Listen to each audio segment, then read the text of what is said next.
నిద్రలో గుండెల మీద దయ్యం కూర్చున్నట్టు అనిపించిందా? కథలనివ్వకుండా గొంతు పిసుకుతుందా?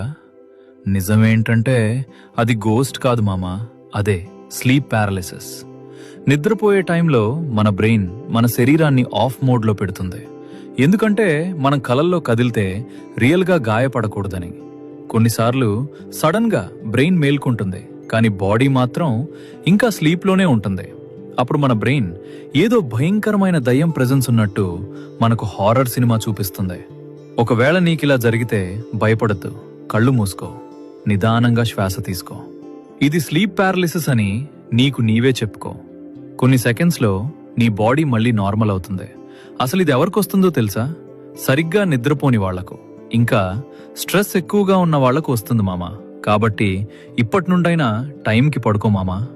మీలో ఎవరైనా దీనికి ఎక్స్పీరియన్స్ చేస్తే కామెంట్లో చెప్పండి.